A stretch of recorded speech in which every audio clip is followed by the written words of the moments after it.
Do you have a child with PANDAS or PANS? And is your entire family suffering due to their ailment? And you've seen pediatricians, and you've seen psychiatrists, and you've seen neurologists, and you haven't got any benefit? Well, I'm here today to tell you there is an answer, whether or not your doctor believes in a PANDAS diagnosis or not. Please know, PANDAS is not a religion. It's not something that requires belief.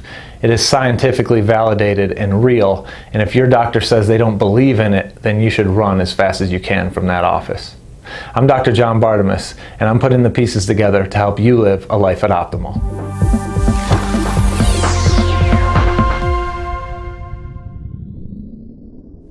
PANDAS stands for Pediatric Autoimmune Neuropsychiatric Disorder Associated with Strep. And PANDAS is what it says, neuroautoimmune, and a neuroautoimmune issue caused by recurrent streptococcus infection, or strep throat. PANS is the same thing, but science has realized that it's PANDAS but without strep. It can be caused by other infections like mycoplasma or parasites or viruses, other triggers, okay? So yesterday I had a consultation with a father who was literally crying on the phone because he's so broken that the conventional medical system cannot help his son, and they say they don't believe in PANDAS, so they don't provide any help for him to go find someone who can help his son, okay?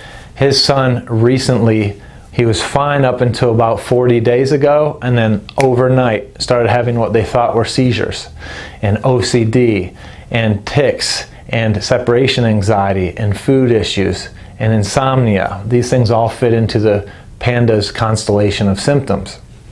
Well, they've seen a pediatrician, they've seen a psychiatrist, they've seen a neurologist over the last 40 days, and they've had EEGs, normal, MRI, normal. So conventional medicine can't find anything. All they can offer is psychiatric medications, which help a little bit with some of the OCD and the anxiety symptoms associated with PANDAS, but they're not doing anything to address the cause, and they're not making a significant enough impact to allow the family to move on with their lives. Okay, the father's had to drop out of work to care for his son. The son doesn't sleep, so the parents don't sleep. Okay, and so the father had to do research on his own once the EMG and MRIs were negative, EEG, and MRIs were negative for seizure, to say, well, what else could this be? And he put the pieces together based on what he's seen with his son and his son's medical history, that it's likely PANDAS going on. So he approaches the neurologist and says, we'd like to test for PANDAS. And the neurologist says, oh, I don't believe in PANDAS, and we're not going to do that here. And this just blows my mind because I've worked with many PANDAS patients, and I've heard this story multiple times. Doctor, is the focus of your practice helping the patient, or you spreading dogma in your religion? Okay? Belief is not necessary. PANDAS isn't a religion. You don't have to believe in it. It is science, and it's real, and it's an autoimmune disease. So you either need to read and update your knowledge, or you should get out of practice because you are malpractice, okay? So it just frustrates me. PANDAS is real, people. If you're out there suffering, there are many doctors and scientists and clinicians working with it every day and helping people with it every day. I'm one of them. Check out pandasphysiciannetwork.com to find doctors who don't need to believe in it. They know science, and they know the facts of it, and they know how to help it.